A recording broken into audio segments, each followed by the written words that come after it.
आज के इस वीडियो में कक्षा 9 के गणित का फर्स्ट चैप्टर संख्या पद्धति का क्वेश्चन नंबर 4 देखेंगे। क्वेश्चन नंबर 4 हमको दिया है कि नीचे दिए गए कथन सत्य है या असत्य, कारण के साथ अपने उत्तर दीजिए। तो पहला क्वेश्चन दिया, प्रत्येक प्राकृतिक संख्या एक पूर्ण संख्या होती है। यहाँ पे क्या कह रहा है कि प्राकृतिक संख्या जो है वो संख्याएं पूर्ण संख्याएं भी होती है। तो पहले हम देख लेते हैं कि हमारी प्राकृतिक संख्याएं क्या होती हैं।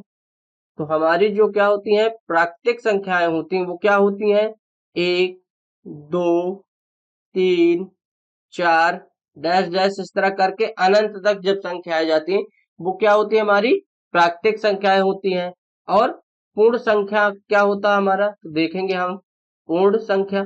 तो पूर्ण संख्या हमारा क्या होता है, और जीरो से स्टार्ट होता है। क्या होता है हमारा पूर्ण संख्या, 0 1 2 3 4 इस तरह करके अनंत तक।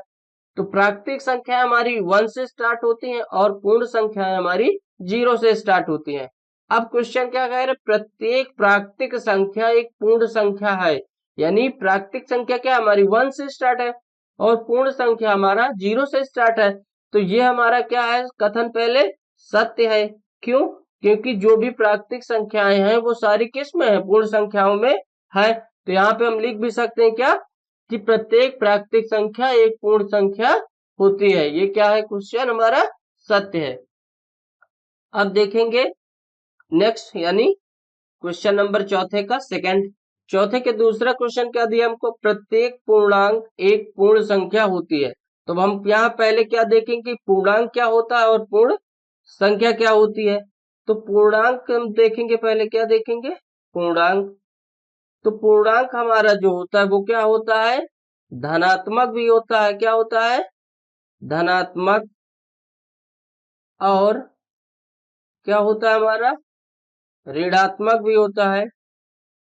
ऋणात्मक क्या होता है हमारा, जो पूर्णांक होता है वो धनात्मक और ऋणात्मक दोनों होता है।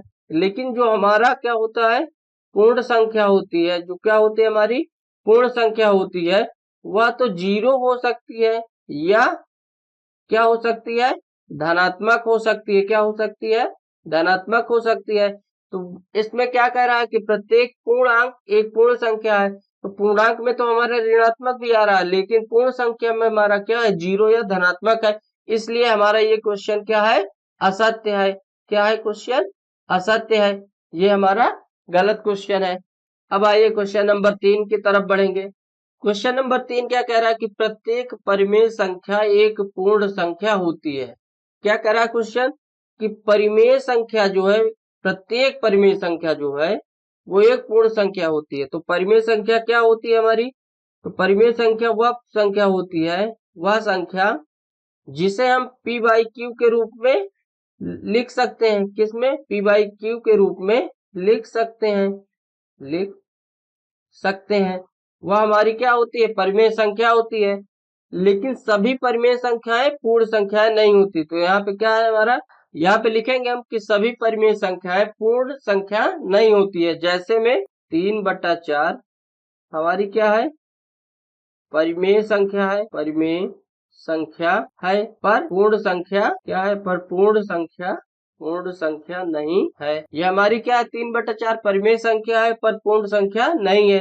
तो ये ऑप्शन हमारा क्या होगा, असत्य हो जाएगा। क्या हो जाएगा, असत्य हो जाएगा। तो क्वेश्चन नंबर 4 हमारा कंप्लीट हुआ।